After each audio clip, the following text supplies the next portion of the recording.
This entitled single mum destroys an apartment's soundproofing and then has the nerve to complain that her neighbors are being too noisy.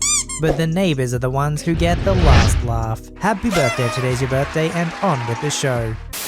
Another post reminded me of my best friend's first foray into property ownership. While I never lived with them, I visited a couple times a week, on average, and saw this behavior firsthand. My bestie and her husband bought the first floor of a two-family house that had been turned into condos. Word of advice, never buy into a two-unit condo association. I've seen it several times and it's never ended well. Anyhow, all was fine for the first 2 years, until the upstairs unit sold to an epically entitled single mother and her toddler son. The first thing the single mother did was rip out the carpeting, all the layers of noise proofing under the flooring, and refinished the crappy subfloor to be her flooring. Her excuse for this was allergies and not being able to afford proper flooring. Maybe don't buy an expensive condo in a trendy neighborhood then. Anyhow, this left her basically nothing between her unit and the lower unit that would muffle any sound at all. Every single time she could hear anything from downstairs during certain times, she flew into a screaming rage and came banging on their front door. She expected absolute silence between 1 p.m. and 5 p.m. because her son took his nap somewhere in there, depending on when he got tired. Also between 7 p.m. and 9 a.m. because kiddo was either sleeping or winding down for bed in that time period. Sometimes she'd flip out outside those hours at random because she was an entitled jerk. The quiet hours in the condo agreement were 11 p.m. to 7 a.m. just for the record.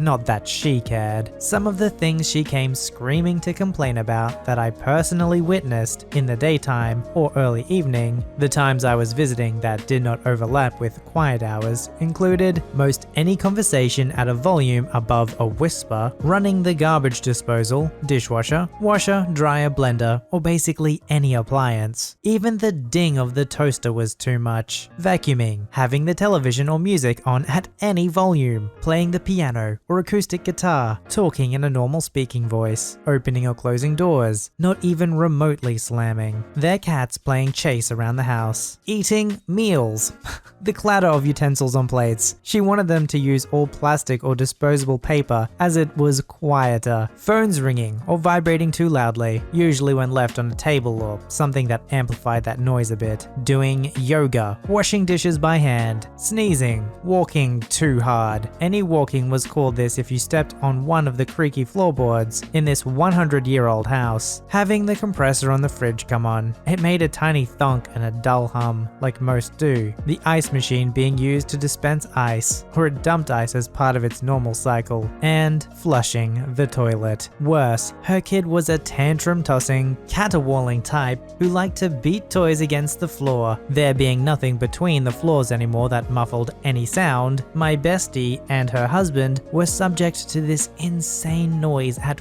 full volume at all hours. Any mention of it caused his entitled mother to launch into a tirade about how he was just a kid, how hard it was to be a single mother, and what did they expect her to do? Well, put the noise-proofing material back, which wasn't even allowed to be removed per the contract. Given it was a two-unit condo association and entitled mummy wouldn't vote against herself, there was nothing they could do except sue, which they couldn't afford at that time, and would have only served to escalate things further. This wildly entitled mum made their lives so miserable with her constant beating on their door to scream at them at all hours that it took about 6 months for them to put their condo on the market and move. The entitled mother was thrilled about this and gloated about the horrid noisy people leaving.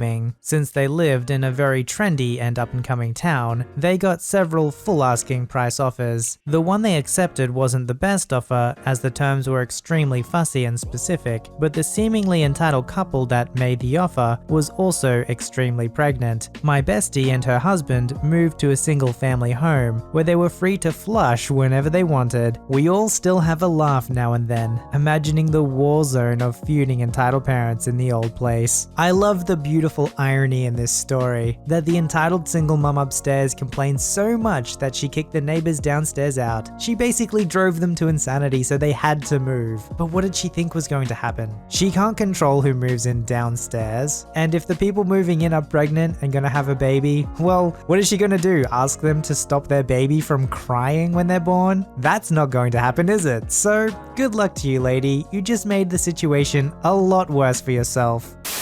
So this just happened today, and the entitled mum here is unfortunately my mum. My brother, my aunt and I rode with her to get an oil change and a tire with the intention of going to the store afterwards, which never happened after her temper tantrum. The garage she went to is entirely Hispanic owned. The guy she usually gets to put her tires on and stuff wasn't there. Not sure why she didn't just leave then and avoid the whole situation, but there were two other boys there. I say boys because one was definitely a child and probably middle or elementary school. The other, I'm not entirely sure if he was an adult or not, but he looked very young. Again, not sure why she didn't leave. When speaking to them, their English was very broken, and I could immediately tell they couldn't speak it very well. It was limited to simple words. They changed the tire just fine, but something went wrong with the oil change. Something was wrong with the screw on the oil pan, I think. After what happened, I think he was trying to say it was stuck. All he could tell us was the screw is broke. First off, she became very clearly upset. Understandable if your car is broken. But instead of understanding that he cannot fully answer her in English, she and my aunt continue to badger him and the younger boy. Then becoming more frustrated, she goes over to this random group of men. She's always seen men as the savior and tries to get their help. Whatever she's told them has riled them all up, and they just come over screaming and swearing at these boys who cannot fulfill their request to tell them the problem because they don't speak English. She pulls the typical "let me speak to your manager" a few times throughout this ordeal. The manager wasn't there. Eventually one of the guys goes under the car with the older boy and he has to point to the broken screw. My mum then hops in a car with another guy to go buy a screw. These guys are total strangers. She came back with a screw, but the boy didn't put it on the car. He went back under the car and appeared to struggle with something for a while. Again, why I think he was saying the screw was stuck, and eventually came back out and stopped working on the car. She asked if he was going to finish. He told her no, and something like "wait for the boss" in broken English. At this point, she's livid and decides it's a great idea to call the cops. With the current climate and all of us being minorities, this extremely bothered me, but not gonna get too political. The cops came and she pulls all of her "woe is me" cards. Whenever things don't go her way, she starts telling people she has a heart condition and about her pacemaker and her heart functionality to gather sympathy. Remember what I said about the group of guys? She was extremely close to all of them for an extended period of time with no mask on. Not even when she got in the car with the guy, flat out hugged a store manager who wasn't wearing a mask earlier and refused to wear her mask over her nose if she bothered with it at all. She just flouted all social distancing while being at high risk, so she's definitely concerned about her health. Then she goes on about how her babies have been waiting outside in the heat all day.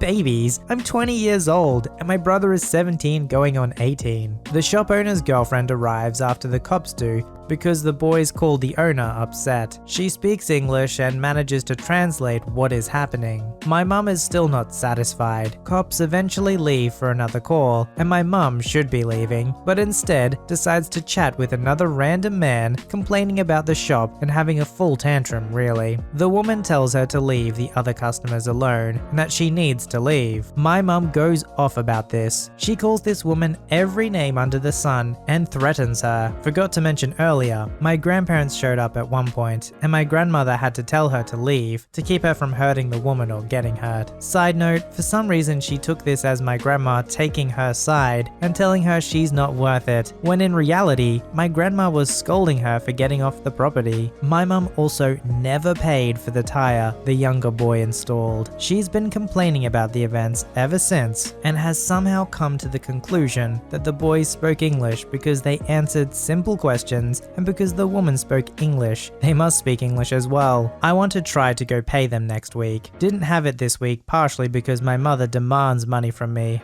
but that's another story. It's as if this entitled mother thrives on drama or something. something. Like they said, why didn't she just leave straight away? This is obviously a situation she didn't want to be in the first place. It's like she was looking for an excuse to be trouble. And those poor kids that are working on the car. My guess is that their parents are making them do it. I'm assuming that they're getting paid something for it though. But then even when they go through all this trouble, they probably didn't actually get paid for this one because the mother didn't pay for it. I hope OP was able to get some money to them in the end.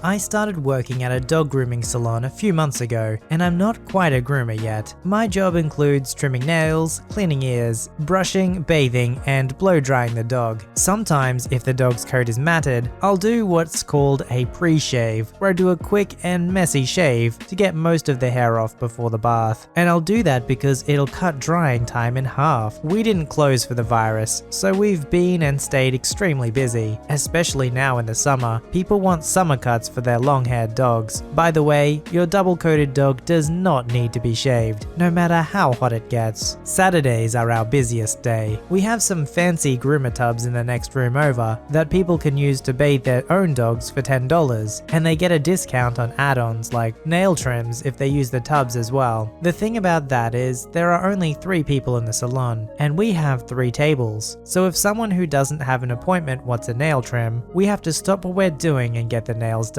It only takes 5 to 10 minutes to do nails, depending on the dog, but that's 5 to 10 minutes that we're keeping the appointment dog longer. For more context, I'll explain how long it takes me to do the things I need to do. Nails, like I said, takes 5 to 10 minutes. A pre-shave takes from 15 to 45, depending on how matted the dog is. If I need to de-shed a double-coated dog, that takes a good hour. Brushing can take anywhere from 5 to 30 minutes, depending on the size of the dog and how much they'll let me brush them. All that is before the bath even, which takes 10 to 30 minutes, and blow dry takes 15 to 45 minutes. And that's just before the actual groom. Plus we schedule our dogs so that we can have 2 coming in every hour. We work up until 2. So if I'm spending 30 minutes to an hour on dog number 1, dog number 2 is sitting in the kennels waiting for their turn. The other 2 groomers can and do help me out with pre-shaving and getting the dog ready for the bath when we're busy. But most of the time they have their own work. By the way, it takes a good hour for them to do the groom itself. And we'll give you a good estimate on when you'll be able to pick your dog up. If we know a small, well-behaved dog is going to take up to an hour and a half, but we have a big or naughty dog in line before your small dog, we'll tell you it's probably going to take up to 4 hours to get your dog out of here. Most people understand that. We have appointment times for a reason too. If your dog has an appointment at 12, but you bring him an hour early, we're not going to be able to get to him until his appointment time. I shouldn't have to explain that, but I do. Most people just bring their dogs in early because they have other places to be, and we'll be happy to keep your dog in the kennels until we can work on them, but that doesn't mean that their dog will be done an hour early. So with all that background, let me set the scene. It's Saturday. People are stopping us every hour to do a nail trim. Plus, if someone calls us and asks to speak to a groomer, we have to stop working on the dogs as well. Lots of extra nail trims. Lots of people calling to ask if they can set up an appointment, etc. Luckily, I don't think we had many big or double-coated dogs that Saturday, so that's good. The first thing I noticed about this Karen as she brought her pom mix in was this lady's blue eyeliner, and how good it looked. Like, wow lady, even I can't pull off blue eyeliner like that. Congrats! The dog's name started with an S, and it was a perfectly sweet little dog. The thing is, Karen's appointment was at 12, and she brought us in at 11. We said sure, no problem, but we won't start on her until her appointment time, and Karen said that was fine. We also let her know that we were pretty busy that day, so it would be a good couple of hours before S was done. Karen said that was fine. S was sweet and well behaved. The only problem I had with her was that she had long hair, and she didn't need a pre-shave, so drying took a long time, and S didn't like it when I pointed the blow dryer at her front half. Lots of dogs don't. I don't take it personally. She never tried to bite me. All she did was squirm, and my tether is pretty crappy, so she was getting loose a lot. I thought, hey, no problem. She's mostly dry, so I'll just put her in the kennel dryer to dry completely while the groomers are busy with the other dogs. So I did that, and then I got my next dog out. While I'm doing my next dog, Karen calls us. The cashier who initially answers the phone and then directs the call to us if he needs to, said Karen was was very combative right from the get-go. "Excuse me, I would just like to know where the heck my dog is." So he transfers her to the salon. I'm not really allowed to answer the phone because I'm so new, so R answered. Apparently Karen repeated herself to R in the same manner. What I'm giving to you now is what R said Karen said, and I could hear R saying, "Okay, who's your dog?" "S. She's been there for like 4 hours already. Are you not done with her by now?" R asks me about S. I explained she's in the kennel dryer getting completely dry because she didn't really like the blow dryer. "Okay ma'am, it looks like S is just in the kennel dryer. She just got finished with her bath and she'll be ready soon." "Why aren't you working on her now? It's been long enough." We like to make sure the dogs are completely 100% dry before we start the groom to prevent molding in the coat. S didn't really like the blow dryer, so she's in the kennel dryer right now, ma'am. She's going to get worked on next though. Apparently Karen lost it at that. "I've been taking S to the groomers her whole life and nobody has ever told me that she's been uncooperative." "Ma'am, I'm not lying to you." "Well, it's been 4 hours. How are you not done yet?" "Ma'am, Saturdays are our busiest day. We have people coming in for nail trims," and Karen interrupts her. "I don't see what that has to do with S." R was trying to explain what that had to do with S, and a different dog started barking in the dryer kennel. "I can hear her crying. What are you doing to my dog?" "Ma'am, we're not hurting her. She just doesn't like the kennel dryer very much. I don't even think that is S crying back there." "I want to talk to your manager right now." Unfortunately, our manager doesn't work on Saturdays. You can call back on Tuesday if you want to talk to her. "Give me her cell phone number." I actually can't give out my manager's personal information. If you want to talk to her, you can call back on Tuesday. And then Karen hung up. Me and the other groomers were like, "What the heck?" Because we could only hear half of the conversation. The cashier even joined us to talk about how crazy she was. It's a shame because S was such a sweet little dog to have such a crazy owner. I went home before the groomers got done with S, but apparently she sent her husband to pick her up. Karen was probably the craziest person we've had to deal with since we started working there, but we get many more entitled people. That honestly sounds like a really high stress situation for a job. I can imagine a lot of dogs being not very cooperative and their owners not caring very much. Seeing as how much the time can vary from one dog to another, yeah, I can imagine a lot of entitled dog parents getting really annoyed at you for something that's not your fault. Submit your story to be read on the channel at voiceyherestories@gmail.com and join our Voicey veteran community at r/VoiceyHere. Don't forget to like, subscribe, and hit that bell to never miss an episode. Alright Voicey veterans, I'll see you in the next one.